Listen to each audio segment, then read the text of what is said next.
Assalamualaikum warahmatullahi wabarakatuh, sahabat planter di seluruh Nusantara. Mari kita bahas sebentar tentang pemupukan tanaman. Jadi, kenapa tanaman mesti harus dipupuk?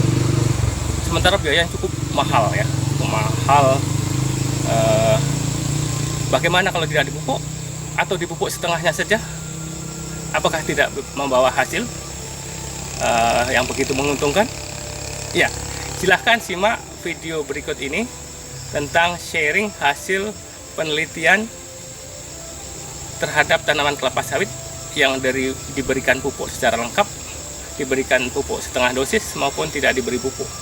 Dampaknya seperti apa terhadap produksi, terhadap kualitas produksi, dan hasil analisa laboratorium di pabrik.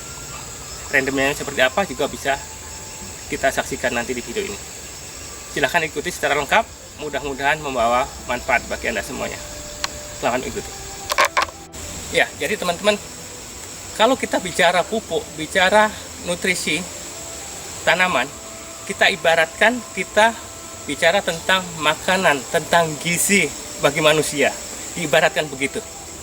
Untuk tumbuh sehat, kita bisa bekerja dengan baik, punya produktivitas yang baik, maupun punya keturunan yang baik, kita perlu nutrisi yang lengkap, gizi yang lengkap, 4 sehat 5 sempurna. Di dalamnya ada protein, mineral, karbohidrat, dan sebagainya. Demikian juga untuk tanaman. Tanaman perlu adanya nutrisi, baik itu berupa unsur hara, nitrogen, fosfor, kalium, magnesium, boron, dan sebagainya. Itu semuanya harus diberikan dalam kondisi lengkap sehingga dapat terpenuhi kebutuhannya dan tanaman sehat untuk pertumbuhannya tercapai sesuai standar normal, perkembangannya dan produktivitasnya ya. Tanaman tidak akan bisa produksi baik kalau tidak dipupuk secara lengkap. Pupuk merupakan sumber nutrisi bagi tanaman selain dari alam, seperti dari dalam tanah, dari dalam air, dari udara juga diperoleh sumber nutrisinya. Jadi kekurangannya harus ditambahkan lewat pupuk. Berikut ini sharing hasil riset kami terhadap tanaman yang dipupuk setengah dosis dan tidak dipupuk sama sekali selama 2 tahun berturut-turut. Ya. Penelitian dilakukan di 3 plot yang berbeda di masing-masing perlakuan tersebut. Teman-teman, studi ini dilakukan di blok tanaman sawit. Yang pertama yang tidak dipupuk sama sekali. Kemudian yang dipupuk setengah dosis. Lalu yang perlakuan ketiga yang dipupuk secara penuh. Masing-masing perlakuan dilakukan 3 ulangan. Lalu bagaimana hasil, ada perbedaan volume produksi, kualitas produksinya, dan nanti rendemennya juga bisa kita lihat. Perbedaannya sebagai berikut. Yang pertama, produksi TBS ton per hektar per tahun atau yieldnya itu untuk dari blok yang tidak dipupuk sama sekali selama hampir 3 tahun itu hanya menghasilkan 5,5 ton per hektar per tahun. Sementara yang dipupuk setengah dosis hanya 17,96, hampir 18 ton per hektar. Sementara yang dipupuk penuh itu luar biasa, 31,13 ton per hektar per tahun. Jadi selisih antara yang dipupuk penuh dengan setengah ini sudah 13,17 ton per hektar per tahun. Kalau kita misalkan punya 100 hektar saja tanaman kelapa sawit, maka selisihnya produksi antara dipupuk setengah dan pupuk penuh sudah 1.300 ton.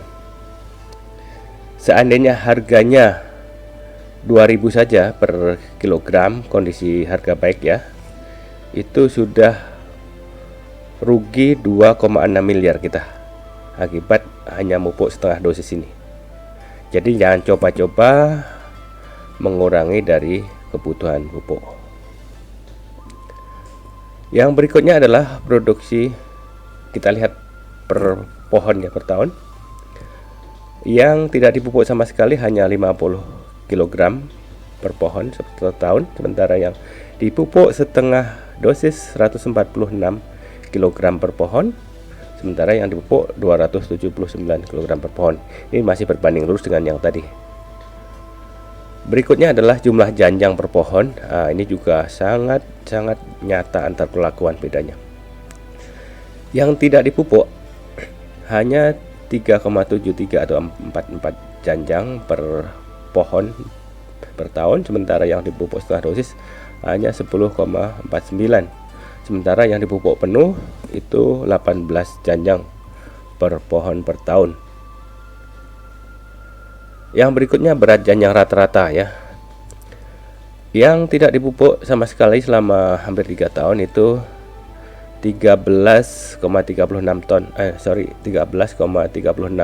kg per janjangnya beratnya, sementara yang dipupuk setengah juga tidak beda jauh, masih dari yang sebelumnya, hanya 13,93 atau 14. Sementara yang dipupuk penuh itu mencapai 15,52 kg per janjang atau hampir 16.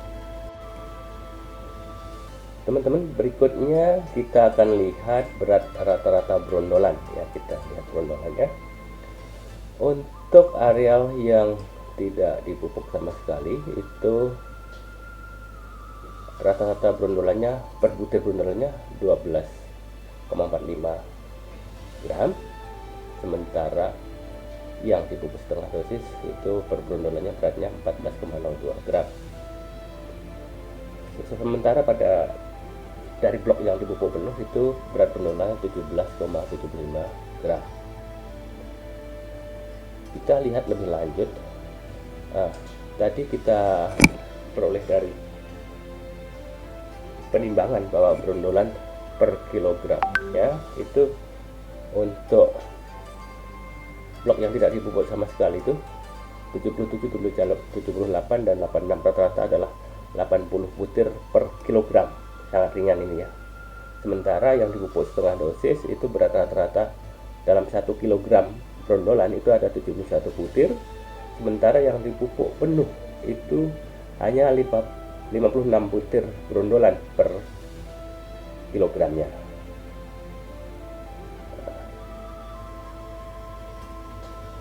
Selanjutnya kelas fruit set, yaitu bentuk buah berdasarkan persentase buah yang berhasil dan gagal penyerbukan. Untuk ini yang pertama adalah yang tidak dipupuk sama sekali, yang biru.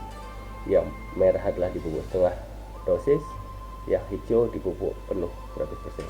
Jadi untuk buah kelas satunya, fruit set kelas satunya itu yang dipupuk penuh cukup bagus, 93,39%, sementara yang tidak dipupuk sama sekali hanya 55%. Sisanya ada 25% di kelas 2, 15% di kelas 3, dan 5% di kelas 4, fruit set kelas 4. Nah, ini setiap penurunan kelas ini itu bedanya berat janjang makin menurun karena banyak bunga yang gagal jadi buah, jadi brondolan. Selain itu rendemennya juga akan turun, makin tinggi yang kelas 2, kelas 3, kelas 4 nya. Sementara yang dominan kelas 1 nya tinggi, itu rendemennya akan lebih baik. Ya, berikutnya kita juga melakukan uji terhadap rendemen brondolan ya. Rendemen brondolan itu untuk yang tidak dipupuk sama sekali itu ada 3 kali ulangan kita uji rendemennya, itu rata-rata 46,32% kandungan minyaknya. Sementara yang dipupuk setengah dosis itu rendemennya 60,25, sementara yang dipupuk penuh 63,01%. Jadi dari sini kita harus ingat bahwa brondolan itu memiliki kandungan minyak atau rendemen yang cukup tinggi, 46 sampai 63 ini makanya kita harus sayang terhadap brondolan, harus dikutip secara baik dan dikirim secara baik dalam kondisi segar. Kita juga membandingkan persentase mesokarp dari masing-masing perlakuan tadi. Untuk buah dari blok yang tidak dipupuk sama sekali, itu persentase mesokarpnya rendah, hanya 66,13%. Sementara yang dipupuk setengah dosis itu meningkat 81,17%. Sementara yang dipupuk secara penuh itu 82,51%. Jadi sisanya ini apa? Untuk mencapai 100%, sisanya adalah nut ya, cangkang dan kernelnya. Teman-teman, kita lihat performa irisan buahnya ya, irisan buahnya penampangnya seperti ini. Ini untuk P0, artinya dari blok yang tidak dipupuk sama sekali, itu bentuknya buahnya setelah diiris seperti ini. Ada lonjong, ada agak pinjol sana, pinjol sini, kemudian ada juga yang besar kernelnya, dan umumnya rata-rata kernel besar ya. Warnanya juga pucat, warna pucat, kandungan minyaknya rendah, wajar saja tadi kita hasil uji random ini tadi. Kita lihat yang dosis setengah ya di berikutnya.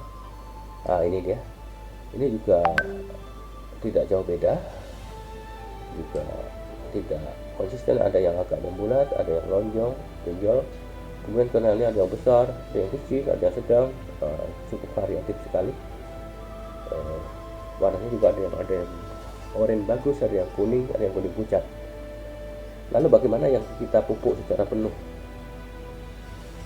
Ini saya sangat surprise waktu itu, ternyata begini bentuknya. Yang dipupuk secara penuh, pembentukan mesokarpnya cukup sempurna. Hampir semua sampel yang kita lihat waktu itu bentuknya membulat seperti ini, dan kernelnya terlihat kecil karena mesokarpnya tebal. Mesokarpnya tebal semuanya rata-rata, dan warnanya juga cukup bagus, kuning tua agak oranye. Ini artinya kandungan minyaknya tinggi. Jadi demikian teman-teman informasi yang bisa saya sampaikan, saya share kepada teman-teman. Mudah-mudahan membawa manfaat dan menambah pengetahuan ya. Ini diperoleh dari lapangan berdasarkan studi secara ilmiah di lapangan maupun dari hasil uji di lab. Semoga bermanfaat. Jangan lupa dukung channel ini dengan cara subscribe, like, komen, dan share kepada teman-teman yang memerlukan.